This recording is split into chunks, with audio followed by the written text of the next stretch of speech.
kita dalam pertemuan ibadah hari ini ialah di dalam nama Tuhan yang menjadikan langit dan bumi, yang tetap setia untuk selama-lamanya dan tidak meninggalkan perbuatan tangannya. Mulia bagi Bapa.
Tuhan menyertai saudara. Saudara yang terkasih dalam Yesus Kristus, nats pembimbing yang mengantar kita dalam ibadah pagi hari ini terambil dari Yakobus pasal 1 ayat 2-3 berkata demikian. Saudara-saudaraku, anggaplah sebagai suatu kebahagiaan apabila kamu jatuh ke dalam berbagai-bagai pencobaan, sebab kamu tahu bahwa ujian terhadap imanmu itu menghasilkan ketekunan.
Jemaat yang terkasih di dalam Yesus Kristus, hukum Tuhan bagi kita di pagi hari ini terambil dari 1 Petrus pasal 1 ayat 22 berkata, "Karena kamu telah menyucikan dirimu oleh ketaatan kepada kebenaran, sehingga kamu dapat mengamalkan kasih persaudaraan yang tulus ikhlas. Hendaklah kamu bersungguh-sungguh saling mengasihi dengan segenap hatimu."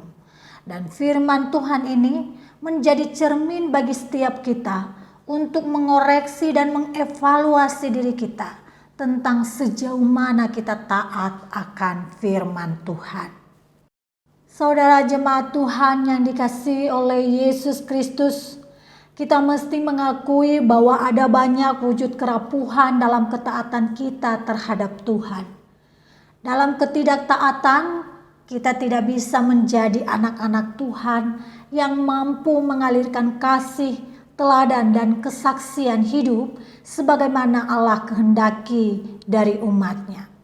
Oleh karena itu, mari datang dengan jujur di hadapan Tuhan untuk mengakui kegagalan kita sambil membuat komitmen baru untuk terus membaharui diri sehingga menjadi anak-anak Tuhan yang selalu taat kepadanya. Terlebih dahulu kita menyanyi Seperti Yang Kau Ingini.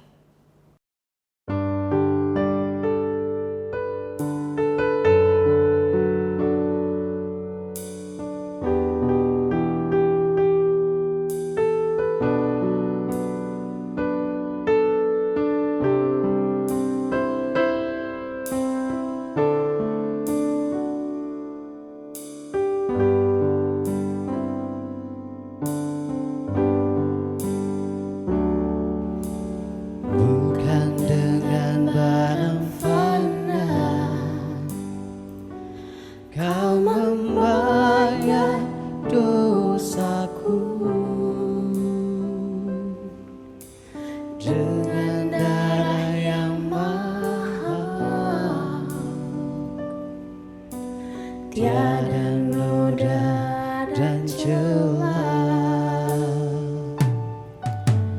bukan dengan emas perak Kau menebus diriku. Oleh segenap kasih dan pengorbananmu, ku telah mati dan tinggalkan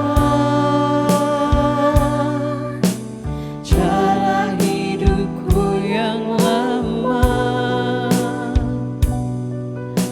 Semuanya sia-sia dan tak berarti lagi. Hidup ini ku letakkan pada mezbah-Mu ya Tuhan. Jadilah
Allah Maha Kasih, kami datang ke hadapan-Mu dengan sungguh dan dengan segala kejujuran kami membuka diri apa adanya. Kami adalah manusia berdosa yang tidak layak untuk berhadapan dengan Engkau yang Maha Kudus. Tetapi kasih-Mu dan anugerah-Mu yang memperkenankan kami bisa datang ke hadapan-Mu. Berkenanlah mendengarkan segala pengakuan jujur kami, dan kami mohonkan kasih karunia Tuhan terus bekerja di dalam diri kami, sehingga kami terus diperbaharui oleh pertolongan dan kuasa Tuhan semata. Tuhan, ini doa pengakuan kami. Di dalam nama Yesus Kristus, kami mengucap syukur dan memohon. Amin.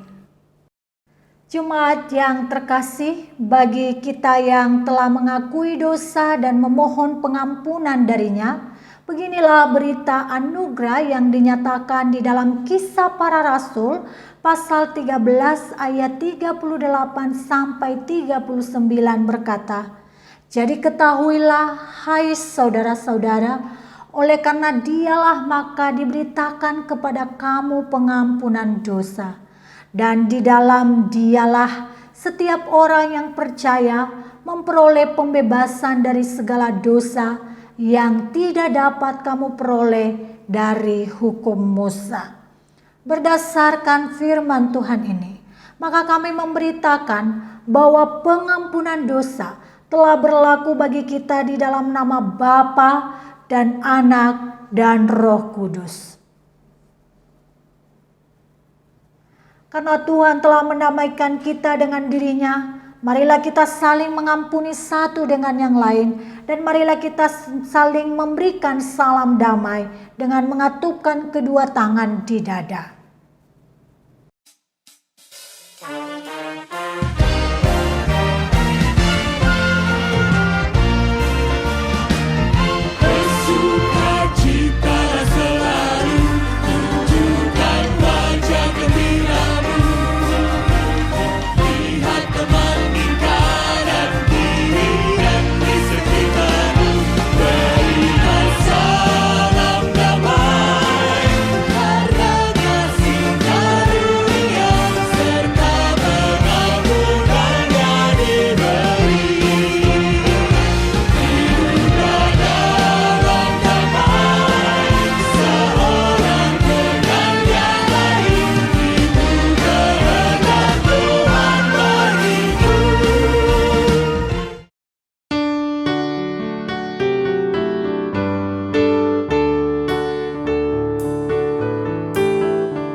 Selamat pagi Bapak, Ibu, dan saudara-saudari sekalian. Kini saatnya kita mendengarkan sabda Tuhan. Terlebih dahulu kita bersatu di dalam doa. Allah Bapa yang kami kenal di dalam nama Yesus Kristus, sungguh kami datang di hadapan-Mu saat ini, memohon pertolongan kuasa-Mu agar bekerja di tengah-tengah kami untuk memberikan kami pemahaman yang lebih mengenai sabda-Mu yang kudus.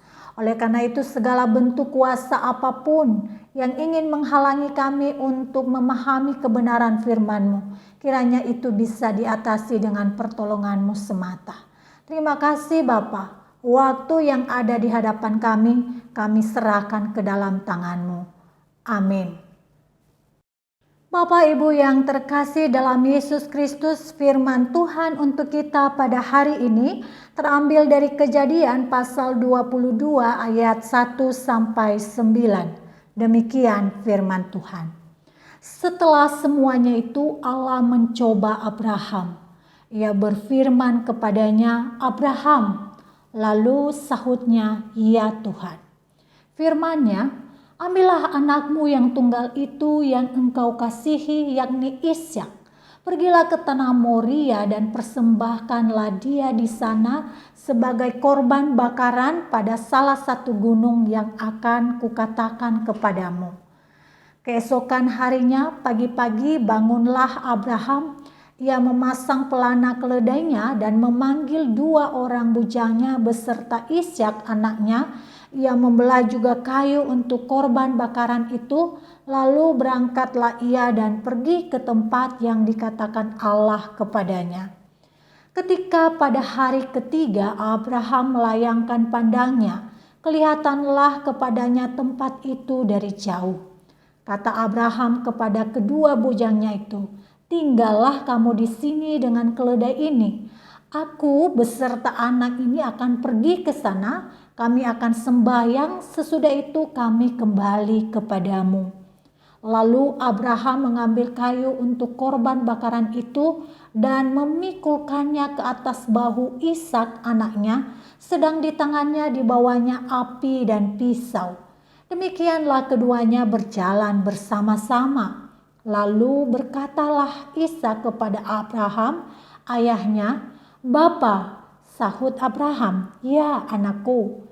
Bertanyalah ia, "Di sini sudah ada api dan kayu, tetapi di manakah anak domba untuk korban bakaran itu?"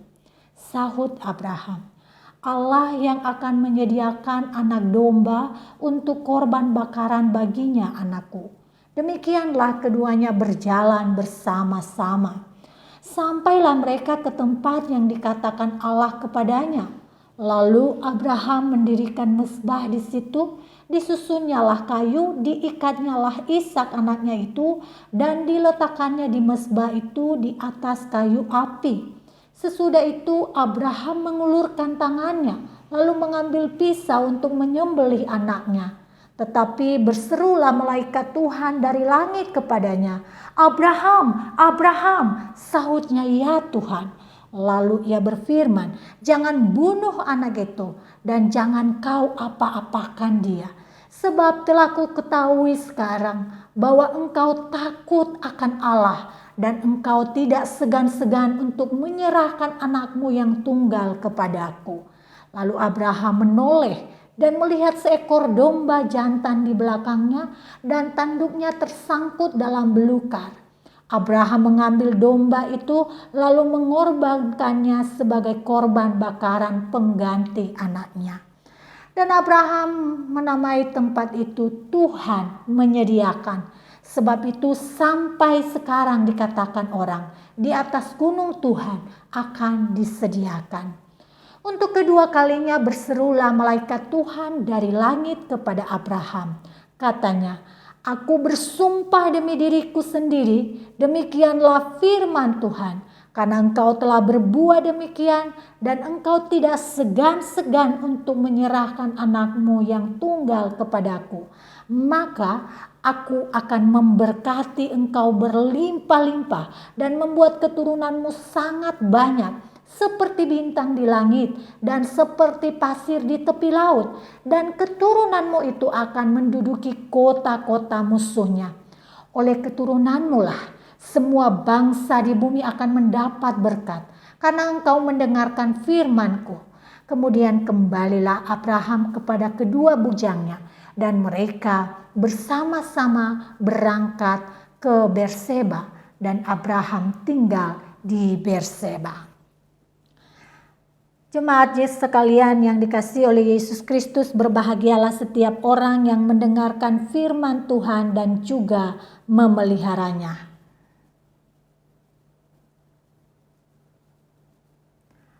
Haleluya.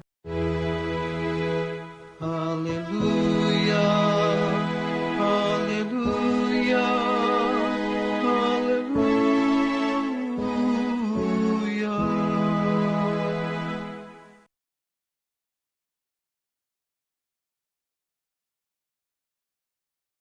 Selamat pagi Bapak dan Ibu, saudara-saudari dan anak-anak kami sekalian.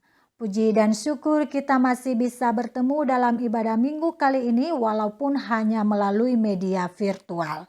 Besar harapan kita semua dalam keadaan sehat dan hati kita dipenuhi dengan sukacita yang bersumber dari Allah.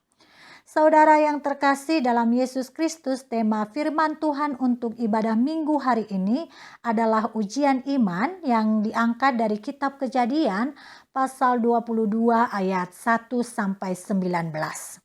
Ujian iman yang dimaksudkan oleh tema kita hari ini adalah ujian iman yang bisa melanda siapa saja tanpa terkecuali. Mungkin saya dan saudara adalah orang yang rajin melayani. Mungkin saya dan saudara adalah orang yang telah setia mempertahankan iman hingga kini. Itu sangat baik, bahkan penting Bapak Ibu. Tetapi bukan berarti kesetiaan dan kedekatan kita pada Tuhan menjadi alasan untuk membuat hidup kita lolos dari ujian maha berat. Namun kedekatan dan kesetiaan kita bisa saja menjadi kekuatan untuk menghadapi ujian hidup. Dan itulah yang terjadi dengan Abraham, bapa orang percaya. Saudara, sebagaimana kita tahu bahwa Abraham adalah bapa orang percaya yang kali ini diminta atau diperintahkan untuk mempersembahkan anak tunggalnya Ishak menjadi korban sembelihan bagi Allah. Suatu korban sembelihan yang dibakar tanpa bersisa. Tentunya mempraktikkan penyembelihan itu sangat menyakitkan bagi Abraham sebagai orang tua. Jangankan menyembelih, mendengarkan permintaan ini saja sudah sangat menyakitkan. Apalagi hal ini menyangkut anak istimewa, anak yang lahir di usia Abraham yang sudah lanjut dan kehadirannya ditunggu-tunggu. Anak itu merupakan buah dari perjanjian Allah kepada Abraham sebagai seorang yang diberkati. Sebagai orang tua yang normal, tentu tidak ada yang ikhlas dan hatinya berbunga-bunga mendengarkan permintaan yang demikian ekstrim. Saudara, paling tidak ada beberapa alasan untuk mengajukan penolakan atas permintaan ini kepada Tuhan. Yang pertama, Ishak ada anak sulung. Ishak adalah anak yang dihadirkan melalui perjanjian Allah dan Abraham. Kalau memang berakhir dengan penyembelihan, Allah tidak perlu memainkan perasaan Abraham dan Sarah dengan menghadirkan Ishak lalu diambilnya dengan cara yang menyakitkan. Jauh lebih sederhana bukan, bahwa tidak perlu dihadirkan Ishak dan tidak perlu juga disembelih. Mengertikah Tuhan dengan perasaan Abraham dan Sarah? Bukankah dengan cara demikian Allah telah menggambarkan dirinya bagi Abraham dan Sarah sebagai Allah yang brutal dan sadis ketimbang menjadi Allah yang hidup, penyayang dan pengasih. Dengan alasan ini kita bisa mengajukan bahwa hal ini tidak perlu untuk dilakukan. Dan hal yang kedua yang mungkin kita bisa ajukan, bahwa Ishak adalah anak perjanjian Allah kepada Abraham, di mana kehadirannya menjadi saluran berkat bagi bangsa dan umat manusia.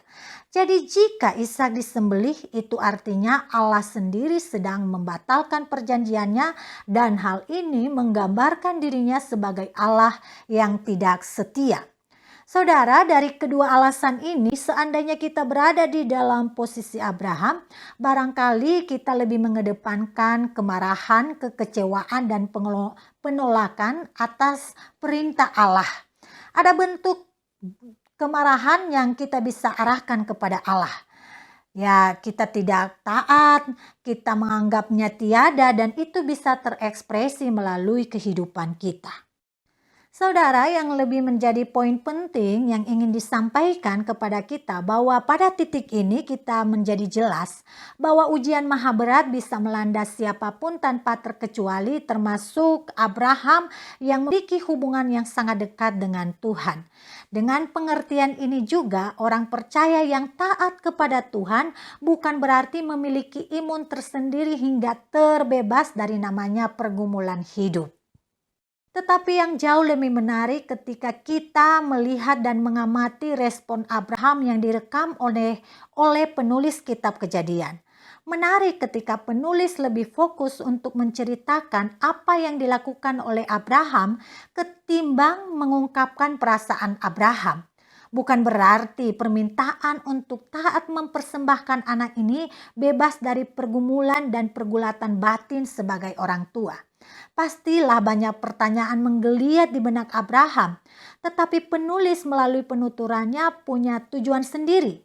Penulis ingin mengerucutkan pesannya kepada pembaca, yaitu bahwa taat kepada Tuhan sangat sederhana. Kuncinya, lakukan apa saja yang bisa kamu lakukan sesuai kehendaknya. Selebihnya, tentang hal yang tidak bisa terjawab, tentang pertanyaan yang masih belum ada titik jawabnya, maka itu serahkan kepada kedaulatan Tuhan. Dalam bahasa anak muda, just do it. Apa yang bisa lakukan, lakukanlah. Saudara yang terkasih dalam Yesus Kristus, dari hasil penuturan penulis kitab Kejadian, paling tidak ada beberapa yang menjadi sikap Abraham ketika mendengarkan perintah Tuhan untuk mempersembahkan anaknya. Yang pertama, Abraham diam. Dia tidak mengungkapkan perasaannya. Terkadang pergumulan batin memang memaksa kita untuk diam. Tetapi diam yang dilakukan Abraham bukan pasif. Di dalam diam, Abraham mampu mendengar lebih banyak. Ia mendengar bisikan hati yang menguatkan dan meyakinkan bahwa Allah layak dipercaya. Ada kalanya kita mengira bahwa pertolongan Allah tidak mendarat dan salah alamat. Padahal kita yang terlalu sibuk marah-marah. Tidak jarang Allah menurunkan kekuatan lewat bisikan hati yang lembut dan menguatkan. Tetapi semuanya itu terlewatkan karena kita terlalu sibuk menggerutu. Hal kedua yang dilakukan oleh Abraham adalah bersiap. Ia mempersiapkan apa yang menjadi bagiannya. Meski dalam proses detail persiapan yang dilakukan itu, pasti ia mengalami keruwetan pikiran, hati yang penuh sesak dan mengharu biru. Tetapi di dalam semua keruwetan pikiran itu, ia berusaha melawan, dia berusaha untuk tidak dikalahkan, dan dia mempersiapkan apa yang perlu dilakukan sebagai bagiannya. Hal yang ketiga yang dilakukan oleh Abraham adalah berjalan tanpa mundur. Ia berjalan menuju tempat yang telah ditentukan oleh Tuhan. Sebuah perjalanan panjang yang sunyi. Cukup sekali tentunya buat Abraham untuk membatalkan rencananya dengan mengambil jalan menyimpang dan berbalik arah pulang, kemudian menikmati hidup berkeluarga bersama keluarganya. Namun Abraham berjalan terus karena didorong oleh sebuah keputusan hati yang bulat untuk mematuhi Allahnya. Berjalan bagi Abraham melaju dan masuk dalam ketaatan pada Tuhan meskipun segudang alasan dan kesempatan untuk mundur. Saudara, sikap Abraham sebagaimana direkam oleh penulis yang kemudian adalah tetap berpengharapan. Pengharapan Abraham terlihat ketika Ishak mempertanyakan binatang yang akan dikorbankan. Ishak sekarang bukan bayi lagi, melainkan telah bertambah umur dan pengertiannya. Ia tahu apa yang dibutuhkan untuk sebuah korban bakaran. Dan ia juga mengerti ada yang kurang, yakni hewan korban. Dengan sopan ia bertanya kepada bapaknya tentang di manakah hewan korban itu. Pertanyaan itu setidaknya mengiris-ngiris hati Abraham. Ia mengetahui apa yang diminta Allah. Haruskah kini mengatakannya dengan terus terang? Atau bolehkah ia menyembunyikan kebenaran itu? Namun jawaban Abraham atas pertanyaan Ishak mencerminkan seorang yang berpengharapan tanpa membelokkan kebenaran. Ia menjawab, Allah yang akan menyediakan anak domba untuk korban bakaran baginya, anakku. Itu artinya dia masih berharap bahwa Allah lah yang menyediakan bagi Abraham dan anaknya terlewatkan untuk disembelih. Artinya tidak jadi untuk disembelih. Hal yang kelima yang menjadi sikap Abraham adalah taat yang sungguh. Dia mewujudkan ketaatan yang sungguh di tengah-tengah pengharapan. Abraham bertindak untuk melaksanakan pengorbanan itu. Seluruhnya yang tampak memberi pengharapan dan membuat hatinya Abraham melekat di sana telah dipersembahkan kepada Allah. Dalam ketaatan yang sungguh, Abraham melepaskan segala sesuatu. Ia melepaskan harapannya, jaminan masa depannya, kebanggaannya, kegembiraannya, dan semua yang dapat melekatkan hatinya, yang berpotensi untuk menarik dan menggeser posisi Allah, kini dipisahkan dan disembelih dari dirinya. Abraham mewujudkan ketaatan yang sungguh dengan mengambil pisau dan menyembelih anak. Tetapi sesaat kemudian malaikat muncul untuk mencegahnya. Saudara, apa yang kita bisa pelajari dari peristiwa ini? Ketika Abraham berani melepas apa yang dianggapnya berharga dan dia mewujudkan ketaatan yang sungguh, Allah pun bertindak. Sekejap mata sebelum pisau itu merenggut nyawa anaknya, yaitu Ishak, terdengarlah suara Tuhan melalui malaikatnya untuk menghentikan tangan Abraham yang sedang bergerak menghujamkan pisau. Ishak selamat dan Tuhan menyediakan domba sebagai ganti pengorbanan itu. Abraham lolos dari ujian yang maha sulit itu. Abraham tidak mempertahankan nyawa anaknya yang begitu berharga. Tetapi akibatnya Abraham tidak kehilangan nyawa anaknya. Karena Allah bekerja dan Allah telah menilai ketaatan Abraham dan dia lolos ujian. Saudara-saudari yang terkasih di dalam Yesus Kristus, di ujung cerita panjang yang menyakitkan itu kita baru memahami dengan benar bahwa ujian yang dialami Abraham bukanlah bertujuan menyengsarakan atau menjatuhkan Abraham, melainkan sebuah kesempatan untuk meneguhkan ketaatan Abraham kepada Allah. Sedari awal barangkali Abraham dipenuhi sesak dan pertanyaan yang tidak pernah terjawab.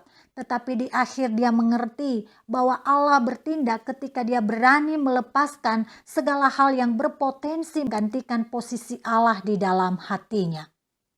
Memang dalam hidup kita ada banyak pengalaman sulit yang sedari awal kita anggap sebagai musibah maha berat yang tidak layak menghampiri kita dan kita terjatuh untuk marah dan kecewa lalu meninggalkan Tuhan. Tetapi di kemudian hari kita baru menyadari bahwa melalui peristiwa itu Allah menibakan kita pada kebaikannya. Kita pun dikenyangkan oleh segala nikmat dalam hubungan yang lebih dekat dengan Tuhan. Saudara, kembali kita mengingat pembicaraan kita dari awal bahwa ujian maha berat dapat menimpa siapapun. Dulu Abraham, sekarang ujian itu bisa mampir pada Anda atau juga saya. Jika kita sedang berada di dalam proses itu, mungkin saat ini tampaknya perasaan kita melihat Allah begitu kejam dan sadis. Serasa Allah merusak kebahagiaan, masa depan, harapan, dan berbagai tumpuan hidup kita. Namun firman Tuhan hari ini mengundang kita meletakkan pergumulan itu di dalam perspektif Abraham. Allah ingin kita naik kelas. Saatnya hati kita dimurnikan. Allah tidak ingin kita menggantungkan diri kepada banyak hal yang kita anggap sebagai tumpuan dan harapan hidup. Allah ingin kita menempatkannya sebagai tumpuan hidup semata, satu sumber pengharapan yang satu, dan sumber kegembiraan satu sumbernya, yaitu Allah. Dan kalau kita mengingat benar kisah Abraham, kita menjadi dikuatkan. Sesungguhnya Allah sudah menyediakan segala yang terbaik, dan kita hanya bisa berusaha dan taat kepadanya sesuai dengan apa yang dikehendaki. Lakukanlah apa yang terbaik yang bisa dilakukan untuk sekarang ini. Dan segala hal yang masih belum terjawab dan menjadi misteri, biarlah itu menjadi bagian Allah dan Ia menyelesaikannya sesuai dengan kehendaknya. Setia dan taat sampai akhir. Tuhan memberkati.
Jemaat sekalian, bersama dengan gereja dari segala abad dan tempat, mari kita bersama-sama mengikrarkan pengakuan iman kita seturut dengan pengakuan iman rasuli. Untuk itu, hendaklah masing-masing berkata, "Aku percaya kepada Allah, Bapa yang Maha Kuasa, Khalik langit dan bumi, dan kepada Yesus Kristus, Anaknya yang tunggal Tuhan kita, yang dikandung dari Roh Kudus, lahir dari anak darah Maria, yang menderita di bawah pemerintahan Pontius Pilatus, disalibkan, mati dan dikuburkan, turun ke dalam kerajaan maut. Pada hari yang ketiga, bangkit pula dari antara orang mati, naik ke surga, duduk di sebelah kanan Allah, Bapa yang Maha Kuasa, dan akan datang dari sana untuk menghakimi orang yang hidup dan yang mati. Aku percaya kepada Roh Kudus, gereja yang kudus dan am, persekutuan orang kudus, kebangkitan orang mati, dan hidup yang kekal. Amin." Penegasan warta di minggu ini sebagai berikut. Selama masa peniadaan seluruh kegiatan tatap muka, umat yang membutuhkan informasi seputar pelayanan gereja atau membutuhkan pelayanan, silakan menghubungi nomor WhatsApp Gereja Kristus Bogor di 0819 29 495878 atau menghubungi rohaniwan yang tertera di bawah ini.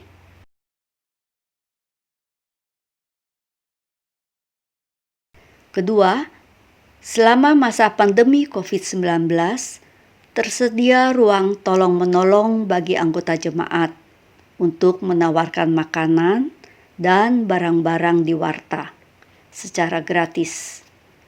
Penawaran ini akan berlaku bagi semua anggota dengan persetujuan dari rohaniwan dan panatua bertugas.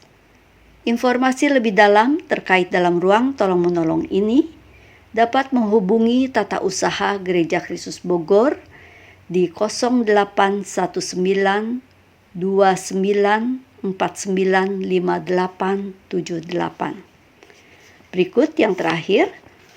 Untuk mendukung aksi kasih selama pandemi COVID-19, Majelis membuka ruang bagi anggota jemaat dan simpatisan untuk berpartisipasi dengan mengirimkan dana ke rekening BCA dengan nomor 427888405 atas nama Gereja Kristus Bogor dengan mencantumkan keterangan pandemi COVID-19.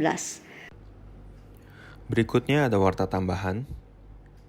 Berita duka cita bagi kita semua, telah meninggal dunia Bapak Dadang Suganda atau Lee Kim Seng, nomor anggota 2670, suami dari Ibu Telianti, nomor anggota 4571, lalu kemudian juga ayahanda dari Ricky Lee, Damon Ong, Haryanto, dan Lee Cipau, nomor anggota 3698, dalam usia 85 tahun pada hari Jumat 26 Juni 2020.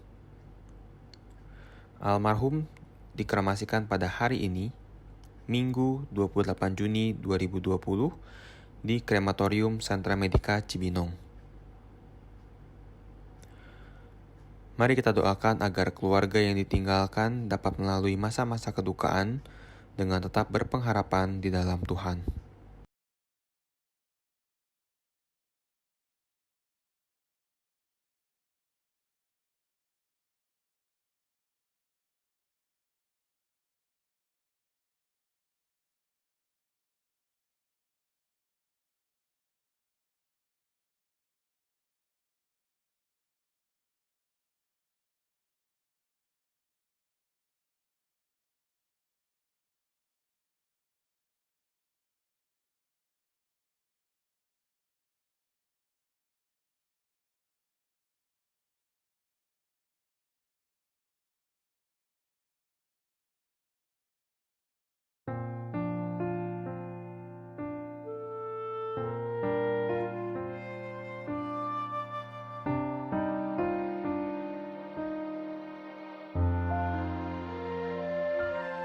Bapa kami yang ada di sorga, dikuduskanlah namamu, datanglah kerajaanmu, jadilah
sebab Engkau yang punya kerajaan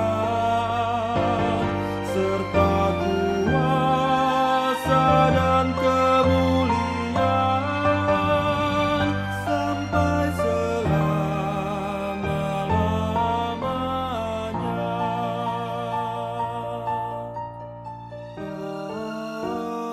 Amin.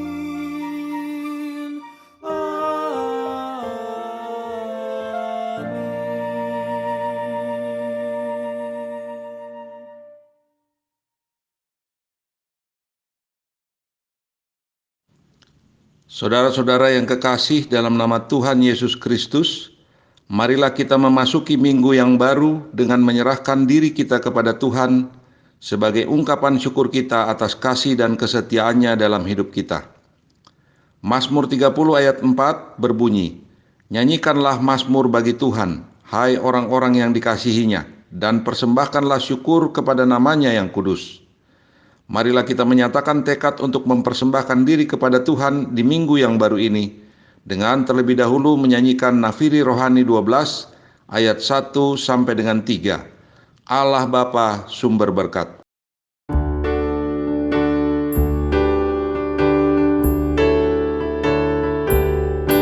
Allah Bapa sumber berkat memenuhi hatiku, rahmat-Mu tiada henti, ku puji terus nama-Mu.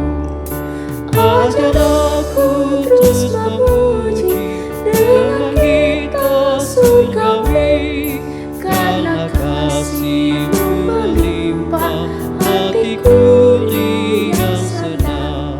Sampai pada saat ini Bapa sudah memilih, ku berharap Bapa akan menghantarku ke surga.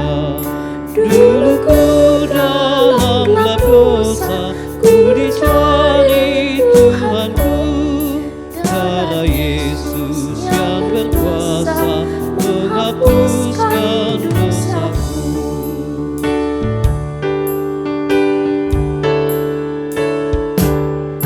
Kasih anugerah-Mu besar mengikuti hidupku, tambatkan hatiku ini pada kasih setia-Mu, agar jangan ku menyimpang meninggalkan kasih-Mu. Terimalah hidupku ini jadi milik-Mu penuh.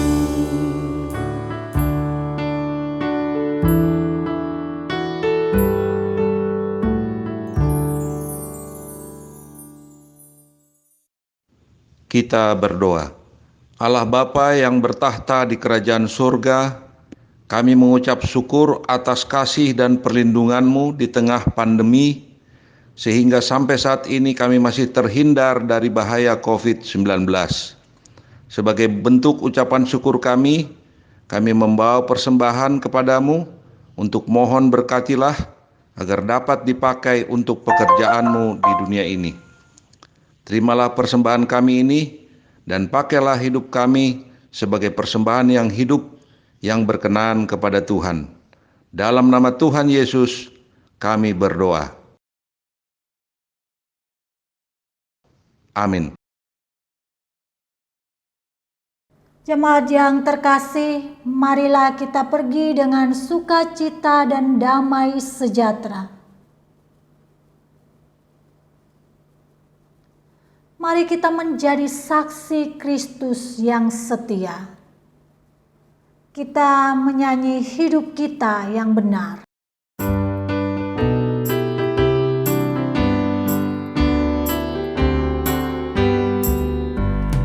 Hidup kita yang benar haruslah mengucap syukur, dalam Kristus bergema, janganlah terkebur. Dalam susah pun senang, dalam segala hal aku bermasmur dan ucap syukur, itu kehendaknya. Biar badai menyerang, biar ombak menerjang, aku akan bersyukur kepada Tuhanku. Dalam susah pun senang, dalam segala hal aku bermasmur dan ucap syukur, itu kehendaknya.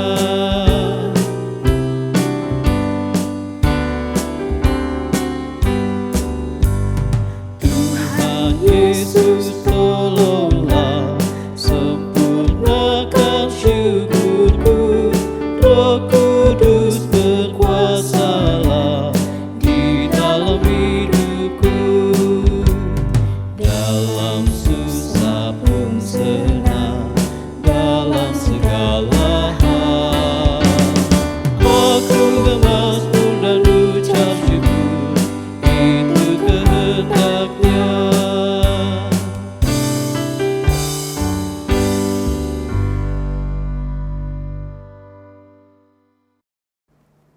Saudara jemaat yang terkasih dalam Yesus Kristus, kinilah saatnya kita menerima berkat dari Tuhan.